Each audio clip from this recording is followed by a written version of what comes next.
Welcome back to another part of this F1 Manager 24 Create a Team Career Mode for the pre-season for 2031. I cannot believe we are this far into this career save, but that is how much fun we've been having with this game. That's how in-depth and replayable this game has been for us. And if there's not going to be another F1 Manager full game next year, at least we know that this game does have replay value, because we head into 2031 and there are so many unknowns and still challenges for us to take on. The entirety of this 2030 season was a challenge. We came in 4th place in the championship, 1 place lower than we did in the first season with Andretti, up against my own created team that we haven't managed now for several seasons, Ferrari and Audi, the new Constructors Champions, 2 times Constructors Champions now, once with me, once as their own, and obviously now they have 2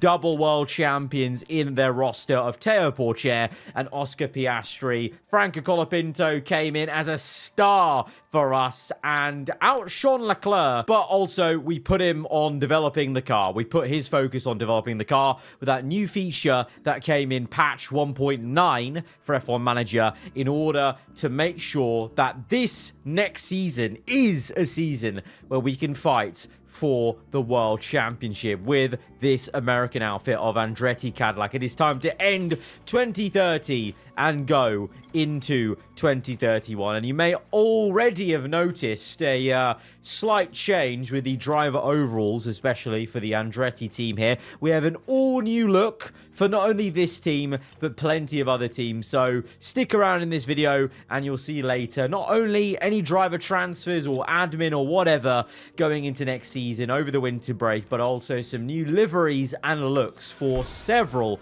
F1 teams. But right now, we're looking at our end of season sponsor review. So getting plus 2.5 million extra in cash is always welcome. And wow, 3.1 million for guided tours and hot lap experience. Brilliant. So we got about 5 million extra there. Team marketability has gone up to 823. They're all satisfied. You know, we did well above, you know, funding targets, etc., etc. So yeah, I mean, can't complain. I think marketability-wise, even though it was a tough season, I think, you know, we did very, very well to maximize everything. You got to think, having a driver like Franco, you know, very passionate Argentine fan base, coupled with Leclerc already having a great fan base. You know, this Andretti team, if it was actually real, if it was real life, this Andretti lineup and this setup of an American team with Leclerc and Franco, I think would be actually insanely popular. So, yeah, I think no surprise there. Leclerc, 8th place in the championship. Only 87 points is kind of crazy when you really, really deep it. 87 points to Franco's 152. That's you know, it could have nearly been double the points that Leclerc got. That's kind of mad. But like I said, halfway through the season, or not even halfway, only like, you know, a couple of races into the season, did we switch Leclerc's development focus to the car. So he sacrificed his own personal driver rating development. He can still grow as a driver, Leclerc, even though he's a bit older now in this career save. He can grow still, but we've put it on the car because we promised him a championship winning car in 2030. Didn't happen, so we need to give it to him in 2031.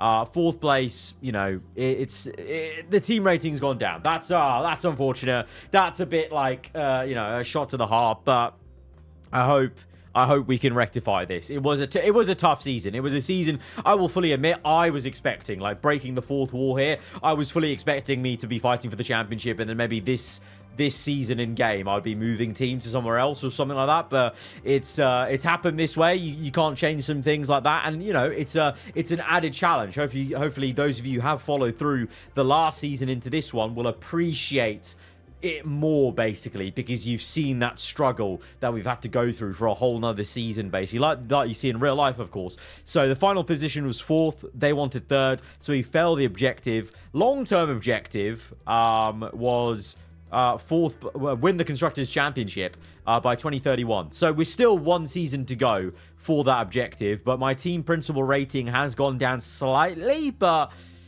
it's not too bad. Heritage has gone down. It's looking a bit red there, but it's not that bad. if you deep it, and board confidence is high still, so they still back me to do this job next year, this upcoming season, to fight for the championship. And that we will, because there's no contracts to talk about. Our drivers are sorted, our race engineers are sorted, our staff are sorted. You know, it's just time to plow in, and hopefully this time we have got the strategy right of putting in stuff for next year's car. There was a minor technical change on chassis and pretty much everything else, 5%. There is an increase to gearbox limit, ERS limit, and engine limit.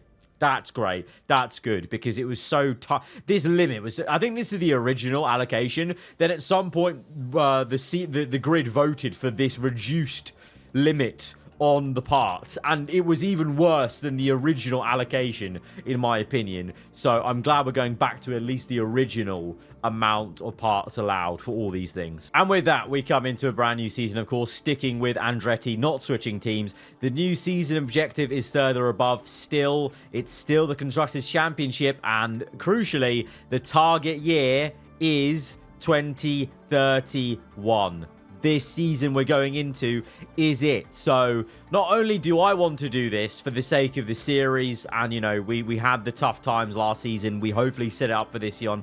In terms of the game, if I don't go for the championship and I don't win it, I probably will be fired, or it'll really take a knock to my team principal rating in game. That will affect maybe the job I could take in the next season in game. But that's then. This is now. We look forwards and we look positively for this. So in terms of money, starting balance will only be 2.2 million. So it's quite low. It's a bit. Is it lower than last season? I think it is a little bit lower than last season. But it's still, you know, workable. Obviously, the sponsors have to come in, etc. So that's fine. Technical changes. So we did, obviously, 5% decrease. We did a decent amount. We're not going to negate any of the regulation changes. But I think we, like for instance here, 0.3 to 0.5. Well, that's a decent chunk that we've done on high speed to negate it. Maybe not medium and low speed, but high speed is so important in this game. Side pods. I hope we've done enough. I really do. We did like 2-3 upgrades on everything in terms of research, so I hope it's enough. Season share. I don't think that changed from season to season, right? Yeah, no regulation change there. And then sporting regulation, there's been no pole position bonus point since about a couple of seasons ago. There's still a point for a fastest lap.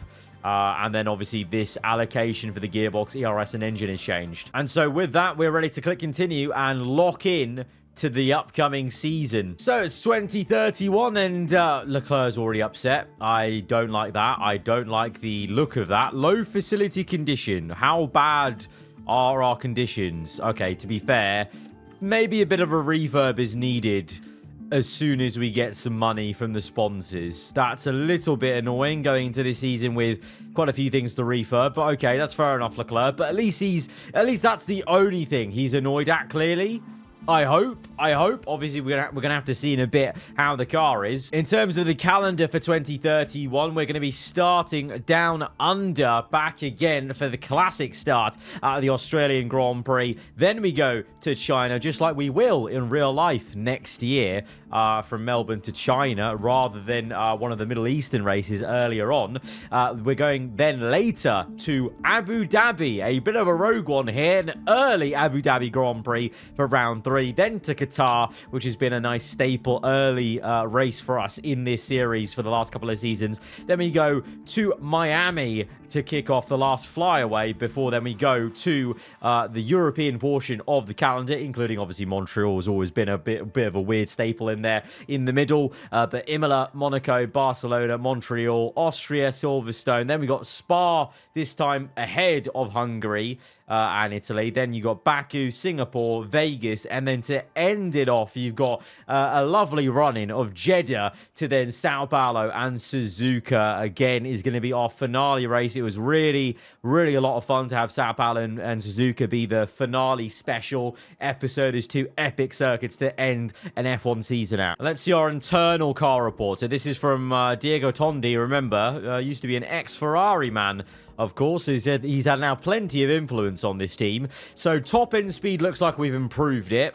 we've got worse slightly acceleration, slightly at medium speed, slightly engine cooling, slightly DRS effectiveness. We've got massively better at tire preservation, even more than last year. So that's really good. Marginal gains on high speed I'm seeing and low speed. Okay. To be fair, the top end speed also is marginal. But the big one is tire preservation. We've actually gained a lot there. So that's good. That's cool. Okay. I mean, there's more green than red there. So there's hope. And ATR starts today, though. So 65 days till the Australian Grand Prix. It's a long time for us and for the AI teams to do upgrades, which is why we look at the R&D chart for the upcoming season at the very end of the video, as always, because we give the AI and give myself some room to maybe make some upgrades before the first race of the season. But let's go into sponsor negotiation. I am all for let's go for the maximum race day package. Got to go for the maximum kind of funding, especially because 2.7 million. Once again, we're not exactly financially in an insane position, basically. So but we've got some 4-star sponsor packages, 3-star as well. That's a good amount of money over the course of the season. Up front will only be 16 million. It's not a lot. But you always want more. We just got to deal with it. Performance reliance is high. VIP activity is a preference. I'm fine with that. I'm fine with schmoozing VIPs. That's always got us a good amount of money, I feel, in the last couple of seasons, basically. Getting a little sneak peek of how the car might be. That's not bad. If that is actually telling the truth, that is not bad at all. That is, I can work with that. Although, depends on, well, if Audi is still there. I mean, remember how far Audi were at the end of last season. So if they've retained that advantage, then third place may not mean a lot to the next cars above. So, but in general, I think the only places we need to really improve is low speed, I would say. Low speed and just top end speed, actually. Low speed. Let's go for a front wing then. Let's go for a front wing. ATR period has opened up for the start of the year. Also, quickly though, before I forget, let's take Leclerc off the car development. So we're back. We're putting Leclerc back on driver development. So he will once again try and improve himself rather than the car. But poor old Charles. He's not a young man anymore. He's 33 years old this season. I really hope we can give him a car to perform. Franco, 27. He's not a youngster either now, Franco is. So he's ready. He's hungry. But Leclerc back on a development path to improve himself. I reckon he could grow higher than 93. We resurrected him from what? 90 rated, wasn't it? When we started with Andretti. And I think we can go further than that. But yeah, let's go for a front wing. I'll save a bit of ATR for something else. But I'll put 2.2... on the CFD, and then the wind tunnel I'll go for 31. That's not going to bring us that much higher on low speed, but it's something at least. I'm not seeing many tangible big gains he'll rank on the grid. Whether that means things are quite close or quite... Actually, you know what? I'm worried now, because the fact that that's not changing rank on the grid, surely that means the next team up from us has a massive advantage on us. Oh, dear. Why am I worried now that Audi have cooked again with... Now, if it happens for a second season, I'm adamant they've got some sort of illegal car. But let's see. Let's see what the... You know what? Our driver lineup may have been quite stable, But I think there was definitely room for some changes on the rest of the grid. I mean, we already know the likes of, let's say, what was it? Bortoletto in McLaren retired. Very weirdly, he didn't even get going with his F1 career, but he apparently retired, we found out last season in an email. And we did know that there were some other rumors batting around. So let's see. I mean, it might be all the same for our driver lineup, but I think there's going to be some change here for the rest of the grid. Oh my days. And change there is. There is big, immediate change at the very top of the email here for both Audi, the reigning Constructors champions, and Ferrari, the previous team that won the Constructors just before, in the year before, 2029. Ferrari won it, and they no longer have the services of Ollie Behrman alongside Lando Norris, and Audi, more importantly, have got rid of a 2-time world champion of Oscar Piastri, or... Oscar has jumped ship because he lost to his teammate Teo Porcher. I don't know. But Pourchaire, the reigning world champion, stays put at Audi. No surprise, it was a match made in heaven. They were dominating things, but Piastri's no more. He's jumped ship. And Ugo, the American driver, youngster, I believe right now in real life, he's part of the McLaren development program, I think. But don't quote me on that.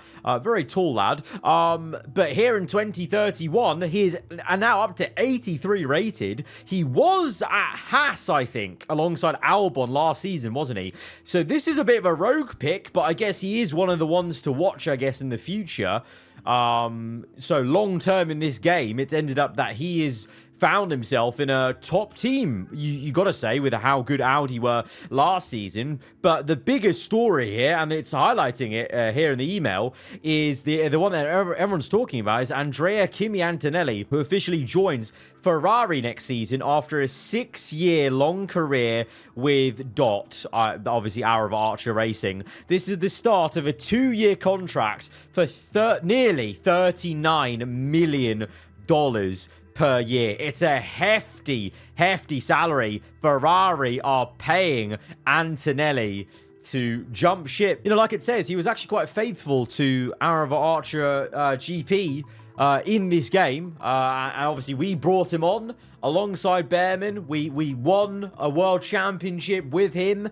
We then left the team. We went on to different challenges, and since then, you know, it's been, you know, a little bit turbulent here and there with the AAGP, and you know, it's kind of cool to see him do something different because he was, there for literally so long.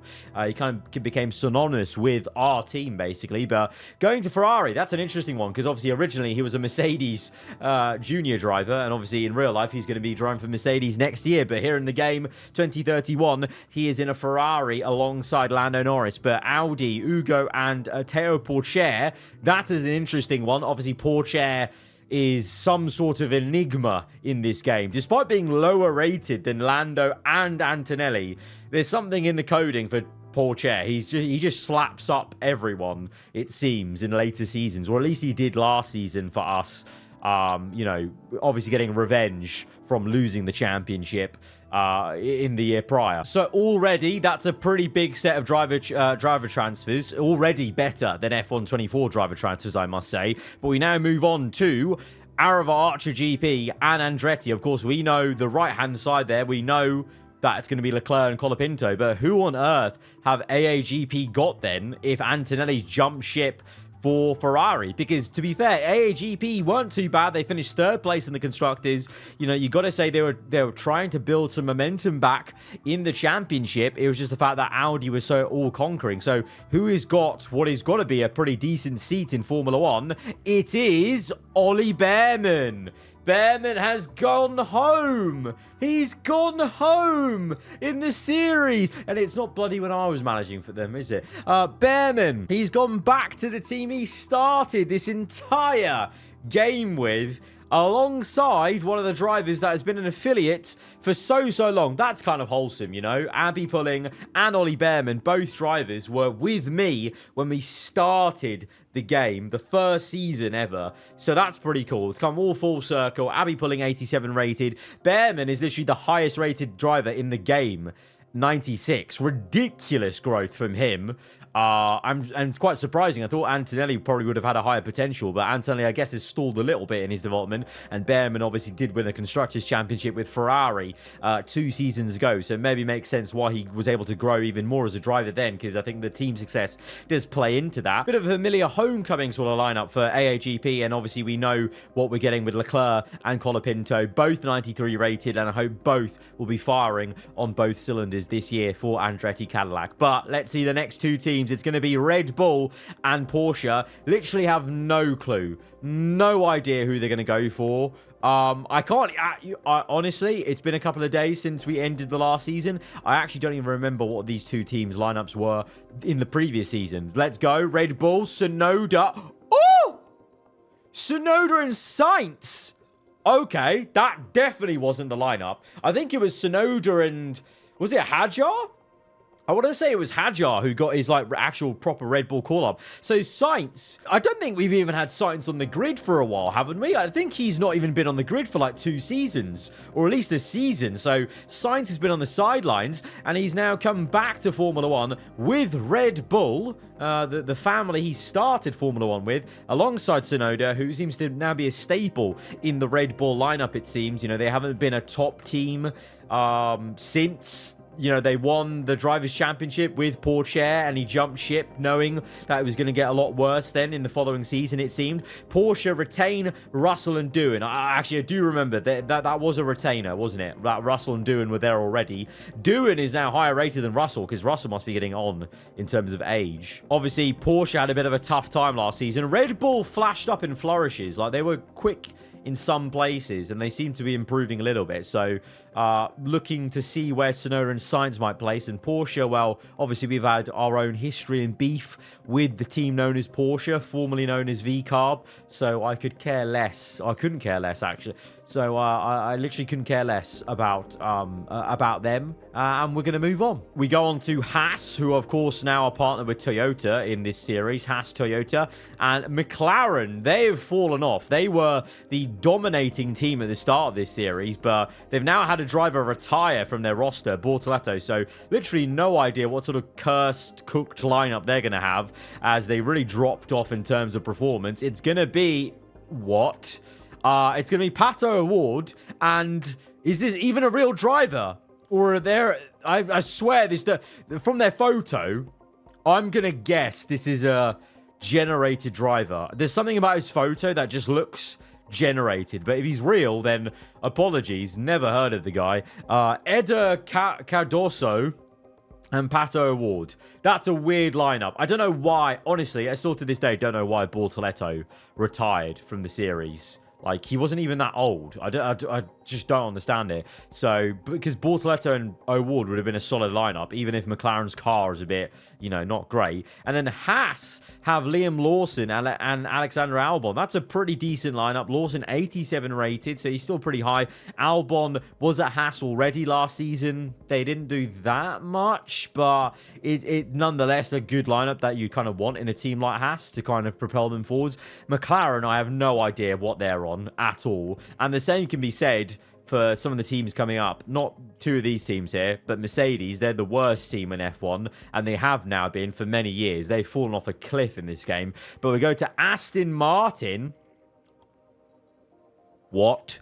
Aston Martin have got Hadjar and Piastri. And Gasly's moved to Williams. Gasly was at Aston Martin. It was Gasly and Mini, wasn't it? Gabriel Mini. So now Aston Martin have signed Hadjar from Red Bull, and Piastri jumped ship from Audi and gone to little Aston Martin. Like, third worst team in Formula 1. A 2-time champion's gone to them. Why? What's he seeing in Aston Martin? There must be something cooking away at Aston Martin. Obviously, at this point, 2031, you'd like to think Adrian Newey's put his stamp on Aston Martin, but in the game, he really hasn't. And Hadjar as well, solid 88 rating. That's a very strong lineup for a team that came third from the bottom last season. So that's interesting. What are they cooking up? And then to be fair, also, I don't know how Williams have persuaded Gasly to leave and join them. They were looking really good last season. You know, despite them being so low in the constructors, there were a few points where Browning was putting in some top 10s in qualifying, at least, maybe in the race, falling away. So they need to work on their race pace with the car. But qualifying pace, Williams actually looked okay. So maybe Gasly's the guy to, you know, with a bit of experience to develop that car into one that can actually do well in the races. And Browning, obviously, right now in real life, he's only just making his full-time step up to Formula 2. But many years into the future in the game here, Luke Browning is a solid British driver, 87 rated. That's decent, but they just need a better race car. And then Mercedes, well, Mercedes, that's where Mini's gone. So Mini's gone to Mercedes, and Ocon has gone to Mercedes. I think Ocon was, where was he? Was he at Haas? I don't even remember where Ocon to me in this series would always just be in Porsche because he had that huge contract. But Mini and Ocon, it won't matter because Mercedes have been absolutely stinking up the gaff for so many many seasons now. It doesn't seem like there's any hope for this AI team to be turned around. So, yeah, that's a bit of a... honestly, that's basically who's left sort of lineup from the pieces here. The really interesting one is, well, these four, that's really juicy. Obviously, this is going to be interesting as well. And then to be fair, also, I'm interested in to see how Yuki and Sainz do. And the likes of Albon Lawson, Gasly, Browning. And then also, I'd want to see how Piastri does in this Aston. Because why would he leave Audi? Why? Maybe Audi couldn't afford him. I don't know. Maybe they couldn't afford Piastri and Pourchaire's salaries together. I don't know. Because I assume Ugo, with 83 rated, he's not going to have a high salary. So maybe that's why. I don't know. It's a weird one. Very weird. That confused and surprised me more than I thought it would. Because I felt like we were running out of, like, interesting, like, picks. I thought we were going to get more of these really random picks. But we've actually had some really interesting ones in there. That could be a very competitive difference of choice for some of the teams. Okay, so that's the driver lineups. Let's go through the 62 days, and then we'll see what the R&D chart is saying. And also, before we get to that, actually, I'll look through some of the new liveries we've got, because we've had some new driver transfers. We've also got some new car liveries. Let's start off with, first and foremost, our livery, because we have a brand new one for the first time in 2 seasons, because we ran the same one last season, and, it was unfortunate, in terms of not having that different season to season, but now we do, very much thanks to Viekos, who made a custom version of an Andretti Cadillac livery with my logos on it as well. Came out really well on the Alpine chassis. We even have some different color options for maybe later in the season to play around with, and future seasons to switch it up if we are to stay with Andretti. But the main general livery is going to be the base white one, just as they run in IndyCar. And indeed, actually, he's made also some other liveries that are going to be featuring for this season as well. So like I said, definitely go check out his Patreon with links down below in the description, and any of the other designers that I've used in this series. Audi, they were needing a bit of a refresh, so now they finally do have one with a now slicker silver/grey base livery with some red accents and black, very different to what we had before, and they've had that same livery for ages now, so it was good to finally get a different Audi livery in the series, especially now that they're now 2-time Constructors champions. It's, I feel like, fitting to change up the look now at this point with the pedigree they've got in Formula 1. We've got the same epic different liveries for McLaren and that Haas-Toyota partnership for that team as well, and obviously the McLaren one was the MasterCard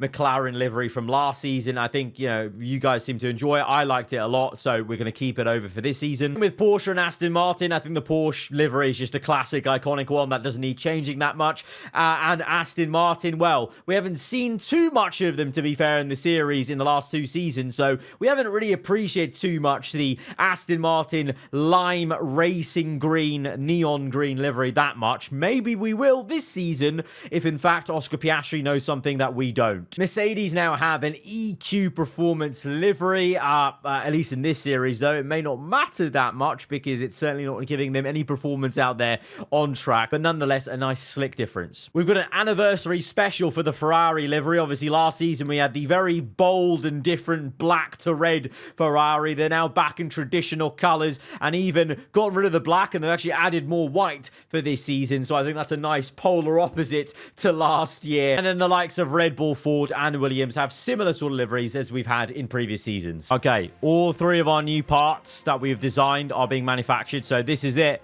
That is it. We go forwards, we wait for them to come on, we install them onto the car, and then we're going to wait for just the week before the Australian Grand Prix, and then we're going to rip the band-aid off, so to speak, to see what the damage is in terms of the R&D chart. I really hope we're not in the mud.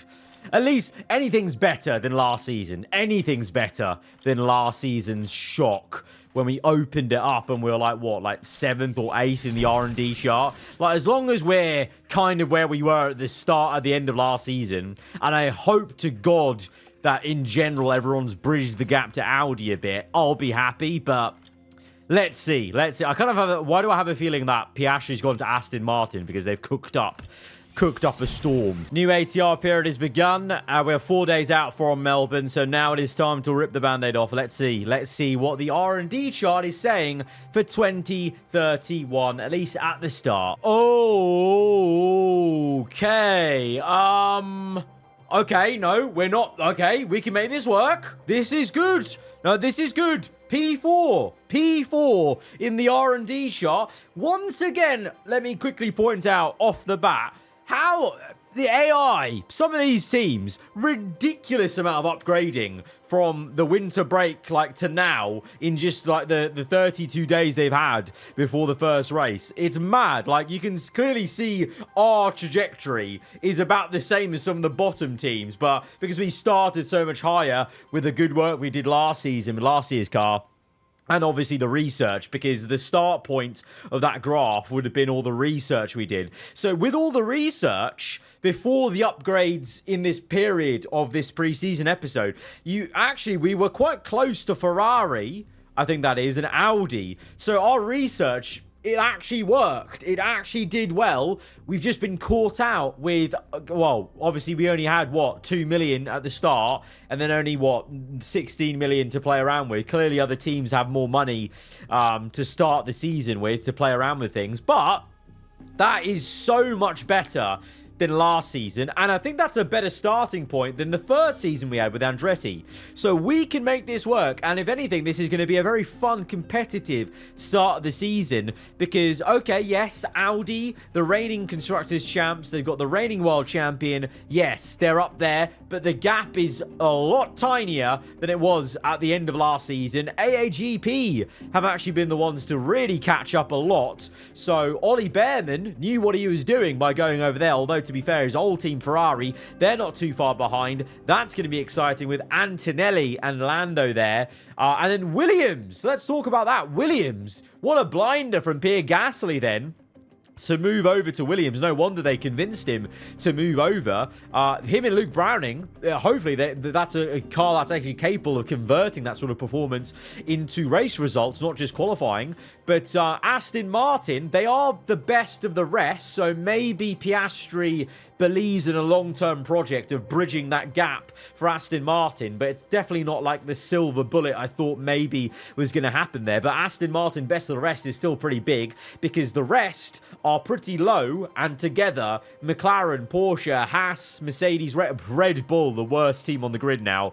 That's a big fall-off, so yeah, I mean, it's still almost the usual suspects as it has been in the last couple of seasons in Formula 1 for us in this series. Audi, AAGP, Ferrari, ourselves with Andretti, and then Williams apparently joining the fray maybe. But we can work with that. We can work with that. I have a good feeling about this that, okay, it's a bit of a slower start again, but we're not so far off. And the one thing we did really well last season was make big, tangible upgrades early on in the season to catch it up. So let's do that again, and I think we can fight. I think we can fight this season. Guys, if you have enjoyed this pre-season episode for the 2031 season here in F1 Manager 24, then be sure to hit the like button. Let me know what you thought in the comments below. If you're around here, then do get subscribed for weekly Formula 1 content. I'll see you guys next time. Goodbye.